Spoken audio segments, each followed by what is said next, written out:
Channel के इस platform पे हम लोग तैयारी कर रहे हैं स्टेट बीपीएससी और यूपीपीसीएस के लिए। और आज इसी सीरीज में जब हम स्टेट बीपीएससी को स्टडी कर रहे हैं तो आज बिहार की पॉलिटी के हम लोग पहले लेक्चर स्टार्ट कर रहे हैं और इसके साथ हम बिहार की पॉलिटी के साथ साथ दूसरे लेक्चर्स को भी स्टार्ट करेंगे। पूरी पॉलिटी लगभग एक सीरीज में सीक्वेंस में हम लोग कवर करेंगे, तो डेली 1 से 2 लेक्चर यहाँ पे पॉलिटी के अब अपलोड इस चैनल पर होने वाले हैं। नमस्कार, मैं चंद्रशेखर स्वागत करता हूँ चैनल के इस प्लेटफॉर्म पर आपका एक बार दोबारा फिर से। और आज हम जिसकी चर्चा करने वाले हैं उसमें हम लोग चर्चा करेंगे कि बिहार के कितने एडमिनिस्ट्रेटिव ऑर्गन्स हैं। उन एडमिनिस्ट्रेटिव ऑर्गन का ब्रीफ डिस्कशन आज स्टार्टिंग के लेक्चर में ले लेंगे, क्योंकि इस ब्रीफ डिस्कशन के बाद ये एक प्रकार से पॉलिटी का हमारे लिए एक इंट्रोडक्शन होगा और इसके बाद हम डिटेल में अलग अलग इंस्टीट्यूशन को, वो लेजिस्लेचर होंगे, गवर्नर होंगे, एडवोकेट जनरल होंगे, पंचायत या व्यवस्था होगी या जो भी पॉलिटी के ऑर्गन बन के आते हैं उनका सबका डिटेल डिस्कशन करने वाले हैं। तो ब्रीफ डिस्कशन में जब हम लोग स्टार्टिंग करेंगे तो ये बिहार का पॉलिटिकल मैप है। इस पॉलिटिकल मैप का हम लोग कई बार स्टडी कर चुके हैं। इस पॉलिटिकल मैप में हमको पता था कि 38 डिस्ट्रिक्ट्स आते हैं। उन 38 डिस्ट्रिक्ट को मिलकर बिहार का एक राज्य बनता है। इस बिहार के राज्य के लिए क्या क्या पॉलिटी काम करती है, उसके कौन से पॉलिटिकल ऑर्गन्स हैं, उन सब की चर्चा एक ब्रीफ डिस्कशन में एक संक्षिप्त बिंदुओं में आज लोग हम यहाँ पर करने वाले हैं। बिहार के अगर डिस्ट्रिक्ट की बात करते हैं और उसके नेशनल, उसके स्टेट बॉर्डर्स की हम लोग बात करते हैं तो हमको पता था कि बिहार अपना बॉर्डर शेयर करता है पश्चिम बंगाल के साथ, उत्तर प्रदेश के साथ, झारखंड के साथ, नेपाल के साथ इसके पास अपनी एक अंतर्राष्ट्रीय सीमा है। और इस प्रकार से 38 डिस्ट्रिक्ट के साथ ये बिहार पूरा का पूरा 3 फिजिकल डिवीजन में डिवाइड होता है, जिसमें हमारे पास एक गिरिपद पर्वतीय क्षेत्र था, शिवालिक वाला ऊपर वाला, मध्य में हमारे पास बिहार के मैदान आएंगे और दक्षिण में हमारे पास बिहार की पठारी क्षेत्र की भूमिगत संकीर्ण क्षेत्र अपने आप में मिलता है। अब अगर हम पॉलिटी के पर्सपेक्टिव से बिहार के गवर्नमेंटल ऑर्गेनाइजेशन की बात करते हैं तो हमारे पास ये पता लगता है कि बिहार राज्य को जब हम पॉलिटिकल रूप से ड्राइव करते हैं तो हमारे पास इसका एक लेजिस्लेचर होगा, यानी कि विधायिका होगी। इसका अपना एक लेजिस्लेचर यानी कि विधायिका होगी, ठीक है। फिर एग्जीक्यूटिव अर्थात कार्यपालिका होगी, फिर न्यायपालिका होगी, फिर स्थानीय निकाय होंगे और फिर संसद में प्रतिनिधित्व होगा। संसद में प्रतिनिधित्व होगा, ठीक है। इन 5 ऑर्गन्स को हम लोग सेपरेटली डिटेल में डिस्कस करेंगे, लेकिन इसका पहले ब्रीफ इंट्रोडक्शन या परिचय अपने आप में ले लेते हैं। जब लेजिस्लेचर की बात करेंगे तो हमको ये पता होगा कि जो भी राज्य विधायिका होती है उसके 3 प्रमुख अंग होते हैं। उसमें 3 प्रमुख अंगों में एक होते हैं हमारे राज्यपाल अर्थात गवर्नर, दूसरी हो जाएगी राज्य विधानसभा अर्थात लेजिस्लेटिव असेंबली और तीसरी हो जाती है विधान परिषद अर्थात लेजिस्लेटिव काउंसिल। अब अगर कॉन्स्टिट्यूशन की आर्टिकल 68 के अंतर्गत हम देखते हैं तो वहां पे हमें राज्य विधायिका का प्रावधान मिलता है और राज्य विधायिका के प्रावधान में कहा गया है कि किसी राज्य में जो उसकी लैंग्वेज सिंपल से निकल के आती है उसके अनुसार राज्य में विधान परिषद होगी या नहीं, या राज्य की विधायिका का लेजिस्लेटिव असेंबली अर्थात विधानसभा अपने आप में डिसाइड करेगी। वो एक विशेष बहुमत के द्वारा प्रस्ताव पारित करेगी अगर उसको राज्य में विधान परिषद चाहिए, और यदि उस राज्य में विधान परिषद है और वो उसको समाप्त करना चाहती है तो भी एक विशेष बहुमत से अपने आप में प्रस्ताव पारित करेगी और उसके बाद पार्लियामेंट एक साधारण बहुमत के माध्यम से, जिसको संविधान संशोधन अनुच्छेद 368 के अंतर्गत नहीं माना जाएगा, अपने आप में उसको पास करता है, पारित करता है। इस प्रकार से किसी भी राज्य में आप विधान परिषद का सृजन कर सकते हैं या उसका विघटन कर सकते हैं। अब अगर राज्य विधायिका की हम लोग बात करते हैं तो हमको मिल गए हैं गवर्नर, अर्थात जो भी राज्य के गवर्नर होंगे, राज्यपाल होंगे, वो राज्य विधायिका का भाग होते हैं। हम ध्यान रखिए, राज्यपाल राज्य विधायिका का भाग होता है और राज्यपाल राज्य कार्यपालिका का ही भाग होता है। जब वे अपने विधायी कार्य को संपन्न करते हैं तो राज्य विधायिका के भाग होंगे और जब वे अपने कार्यपालिका के कार्य को संपन्न करते हैं तो वे अपने राज्य कार्यपालिका के भाग होंगे। अब हमको ये पता था कि बिहार के अंदर जो हमारे पास है वो हमारे पास द्विसदनात्मक सदन है। बिहार के अंदर हमारे पास कैसा है, द्विसदनात्मक सदन है। अर्थात अगर हम बिहार विधायिका की बात करेंगे तो विधायिका में हमारे पास विधानसभा और परिषद दोनों मिल जाएंगे, विधानसभा और विधान परिषद। अब यदि इस परिषद की बात करते हैं कि भारत के ऐसे कितने राज्य हैं जिनके पास विधान परिषद का विधान है, तो एक तो बिहार का पड़ोसी राज्य है जिसका नाम है उत्तर प्रदेश। तो उत्तर प्रदेश हो गया, बिहार हो गया, महाराष्ट्र हो गया, 3 स्टेट हो जाते हैं। फिर कर्नाटका हो जाएगा, तेलंगाना हो जाएगा, आंध्र प्रदेश, 3 स्टेट ये हो जाते हैं। तो इस प्रकार से वर्तमान में भारत के कुल 6 ऐसे राज्य हैं जिनकी जो विधायिका सदन है वह द्विसदनात्मक है। इसके अलावा इससे अतिरिक्त जितने भी राज्य की विधायिका है वह अपने आप में एक सदनात्मक प्रणाली के अंतर्गत कार्य कर रही है, अर्थात वहां पर विधान परिषद ना होकर केवल और केवल गवर्नर है और राज्य विधानसभा है। तो गवर्नर, राज्यपाल और राज्य विधानसभा मिलकर वहां के विधायिका का निर्माण करते हैं। लेकिन यदि इन 6 राज्यों की बात करती है जिसमें हमारे पास उत्तर प्रदेश हो जाएगा, बिहार हो जाएगा, महाराष्ट्र हो जाएगा, कर्नाटक हो जाएगा, आंध्र प्रदेश हो जाएगा, तेलंगाना हो जाएगा, तो यहाँ पर जो राज्य विधायिका वह अपने आप में 3 घटकों के साथ आती है, जिसमें 2 द्विसदनात्मक सदन विधानसभा विधान परिषद हो जाएंगे, 30 हो जाएंगे अपने पास राज्यपाल। तो इस प्रकार से बिहार की राज्यपालिका में बिहार की विधायिका में हमारे पास एक राज्यपाल है, एक विधानसभा है और एक विधान परिषद है। और इस प्रकार से यह संक्षिप्त परिचय हो जाता है राज्य विधायिका का बिहार के परिप्रेक्ष्य में। अब एग्जीक्यूटिव की बात करते हैं, कार्यपालिका की बात करते हैं।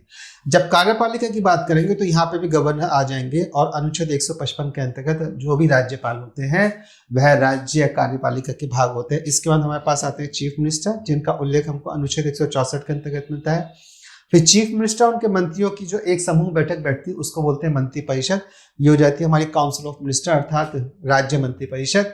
फिर हमारे पास एक एडमिनिस्ट्रेटिव ऑफिसर हो जाते हैं जिसको हम बोलते हैं एडवोकेट जनरल, और अनुच्छेद 165 के अंतर्गत हमें राज्य के महाधिवक्ता का प्रावधान संविधान के अंतर्गत मिलता है। तो इसको यही पता लगता है कि जो राज्य के महाधिवक्ता हैं वह अपने आप में एक संवैधानिक दायित्व का निर्वहन कर रहे हैं, अर्थात वह अपने आप में एक संवैधानिक पोस्ट है। किसकी? महाधिवक्ता की। और अभी निवर्तमान भविष्य में ही बिहार के महाधिवक्ता जो है वो परिवर्तित हुए हैं। तो हमने राज्य विधायिका देख ली, राज्य कार्यपालिका देख ली। राज्य विधायिका में हमारे पास गवर्नर है, राज्यपाल है, राज्य विधानसभा है और विधान परिषद है। हमको पता था कि जो हमारी राज्य विधानसभा है उसमें जो हमारी कुल सदस्य संख्या 243 है और जो राज्य विधान परिषद है उसमें जो कुल सदस्य संख्या है वह 75 है। इनकी संगणक गणना कैसे करी जाती है, कंपोजिशन कैसे है, इसमें किस किस प्रकार से संख्याओं का निर्धारण होता है, वह हम राज्य विधायिका के एक पृथक लेक्चर में देखेंगे। अब अगर जुडिशरी की बात कर लेते हैं और स्टेट लेवल पे जुडिशरी की बात करते हो तो हमारे पास एक हमको मिलेगा जुडिशरी के अंतर्गत हमारे राज्य का हाई कोर्ट। ये हमारे राज्य का हाई कोर्ट हो जाएगा, तो राज्य का हाई कोर्ट हो जाएगा और सबऑर्डिनेट कोर्ट हो जाएंगे, अर्थात उच्च न्यायिक व्यवस्था और अधीनस्थ न्यायिक व्यवस्था। उच्च न्यायिक व्यवस्था में राज्य के अंतर्गत हमारे पास हाई कोर्ट होते हैं। तो हमको ये बात पता थी कि जो हमारी न्यायपालिका है वो एकीकृत संरचना के अंतर्गत भारतीय संविधान में इसका प्रावधान मिलता है, अर्थात अगर हम भारतीय न्यायपालिका को ध्यान से देखते हैं तो वह संघीय संरचना का अनुसरण करते हुए नहीं चलती है। तो भारत की न्यायपालिका का एकीकृत होना भी संघीय संरचना में एक अपवाद के रूप में मिलता है, इसलिए भारत को परिसंघ बोला जाता है, अर्थात अर्ध संघ बोला जाता है। हम अगर पूर्ण संघ की परिभाषा में अपने आप को नहीं रख पाते हैं तो उसका एक कारण हमारी न्यायपालिका का होना भी है। तो न्यायपालिका का संघीय चैतन्य नहीं है, ये एकीकृत व्यवस्था में है जिसमें सुप्रीम कोर्ट, सर्वोच्च न्यायालय और हाई कोर्ट, उच्च न्यायालय, ये उच्च न्यायिक व्यवस्था के अंतर्गत आते हैं। इससे बाद जो हमारे डिस्ट्रिक्ट कोर्ट है तो अन्य प्रकार के जो कोर्ट होते हैं जिसमें राजस्व कोर्ट हो गया, फैमिली कोर्ट हो गया, फास्ट ट्रैक कोर्ट है, ये हमारे अधीनस्थ न्यायिक व्यवस्था के अंतर्गत आते हैं। और इनका जो सर्वोच्च शिखर पर जो है वह अपने आप में सुप्रीम कोर्ट है और हाई कोर्ट सुप्रीम कोर्ट के अधीन, डिस्ट्रिक्ट कोर्ट हाई कोर्ट के अधीन और अन्य प्रकार के कोर्ट उसी न्यायिक व्यवस्था के अंतर्गत काम करते हैं। तो न्यायिक व्यवस्था में हमारे पास एक उचित से न्यायिक व्यवस्था में राज्य का हाई कोर्ट हो जाता है। जो राज्य का उच्च न्यायालय हमको पता है कि यह पटना में स्थित है। पटना उच्च न्यायालय वर्ष 1948 तक उड़ीसा के लिए भी उच्च न्यायालय का काम कर चुका था, जब तक कि उड़ीसा को अपना पृथक उच्च न्यायालय नहीं मिल गया था। तो हाई कोर्ट हो गया, फिर हमारे पास डिस्ट्रिक्ट कोर्ट मिलेंगे। डिस्ट्रिक्ट कोर्ट पे एक हमारे पास सेशन कोर्ट होता है। तो हमको पता था जो हमारे डिस्ट्रिक्ट के लेवल के कोर्ट होते हैं उसमें जब वो सिविल मैटर्स की सुनवाई करता है तो वो डिस्ट्रिक्ट कोर्ट कहलाएगा, लेकिन जब वो आपराधिक विषयों की सुनवाई करता है तो वह सेशन कोर्ट अर्थात सत्य न्यायालय कहलाता है। तो जब जब आपको सत्य न्यायालय कहीं देखने को मिलेगा तो समझ लीजिए कि यहाँ पे जो आपराधिक अभियोग हैं उनकी सुनवाई करी जा रही है। जहाँ पे जिला न्यायालय देखने मिलेगा तो वहाँ पे सामान्य रूप से सिविल मैटर्स की सुनवाई यहाँ पर करी जा रही होगी। तो इसमें हमारे पास मिल जाएंगे आपकी रेवेन्यू कोर्ट है, फास्ट ट्रैक कोर्ट है, फैमिली कोर्ट है, स्पेशल कोर्ट है और विलेज कोर्ट है। इसके बाद आगे क्यों चलते हैं, तो जब हमारा संविधान अस्तित्व में आता है तो हमारे पास स्थानीय निकायों का संविधान के रूप में एक विस्तारित प्रावधान हमारे पास नहीं था। फिर हम लेके आते हैं वर्ष 1993-94 में 73वां संविधान संशोधन और 74वां संविधान संशोधन, जिसके माध्यम से हमने स्थानीय निकायों की स्थापना करी थी। और 73वें संविधान संशोधन के माध्यम से हमने न्याय पंचायत की व्यवस्था स्थापना करी थी। और 74वें संविधान संशोधन के माध्यम से हमने निकाय, ये अर्बन लोकल बॉडीज की, नगरीय निकाय की स्थापना करी थी। तो पंचायत काम करेगी ग्रामीण क्षेत्रों में और नगरीय निकाय काम करेंगे नगरीय क्षेत्रों में।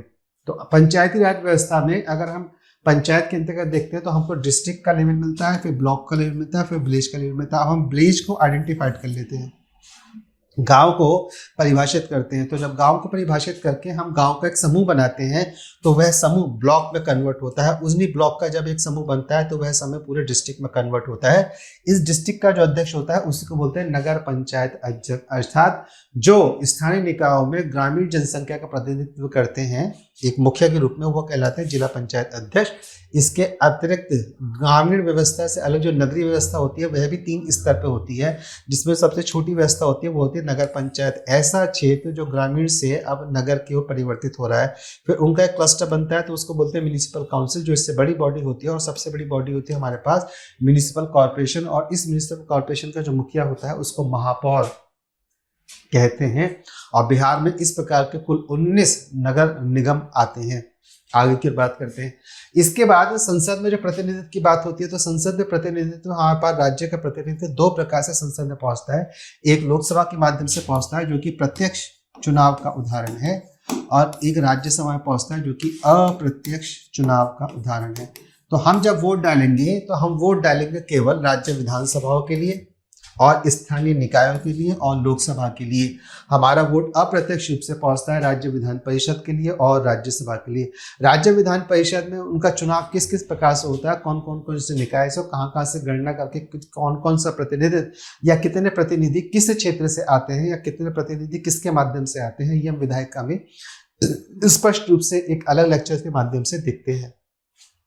तो जब लोकसभा की बात करेंगे तो लोकसभा में बिहार की तरफ से जो कुल प्रतिनिधित्व होता है वो होता है 40, और राज्यसभा में यही प्रतिनिधित्व हो जाता है हमारे पास 16। अगर राज्यों के स्तर पर बात करते हैं तो सर्वाधिक लोकसभा के जो मेंबर ऑफ पार्लियामेंट निकलते हैं वह निकलते हैं उत्तर प्रदेश, यानी कि पड़ोसी राज्य जो पश्चिम में स्थित है बिहार के। वहां से कुल लोकसभा के सदस्यों की संख्या हो जाती है 80 और राज्यसभा के सदस्यों की संख्या वहां पर हो जाती है 31। इस प्रकार से बिहार में जो कुल लोकसभा के सदस्यों की संख्या है वो हो जाती है 40 और जो राज्यसभा के सदस्यों की संख्या है वो हो जाती है आपके पास 16। इस प्रकार से उत्तर प्रदेश, महाराष्ट्र और पश्चिम बंगाल के बाद बिहार राजनीतिक रूप से देश का 4था सर्वाधिक महत्वपूर्ण राज्य बनता है। दूसरी बात, संख्या के अनुसार भी 4था महत्वपूर्ण राज्य बनता है। और फिर जो हम देखते हैं कि हम जानते हैं कि यूपी और बिहार के प्रत्येक व्यक्ति के अंदर राजनीति नस नस में कूट कूट के भरी है। तो उस राजनीतिक महत्वाकांक्षा से, राजनीतिक विचारधारा के स्तर से भी बिहार पॉलिटिकली राज्य का देश का एक बहुत इंपॉर्टेंट राज्य अपने आप में बनता है।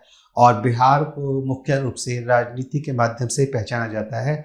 और बड़े बड़े नेता जैसे कि लालू प्रसाद यादव हो, कर्पूरी ठाकुर हो या नीतीश कुमार हो, ये बिहार की राजनीति से निकले। उन्होंने देश की राजनीति में अपना नाम बनाया है और सबने लंबे लंबे समय तक एज ए चीफ मिनिस्टर, मुख्यमंत्री के रूप में अपनी अपनी सेवाएं दी हैं। उनके कार्यकाल का एक तुलनात्मक अध्ययन हो सकता है और बिहार के विकास में उसका तुलनात्मक परिप्रेक्ष्य देखा जाता है। दैट इज अनदर मैटर, ये अलग विषय है।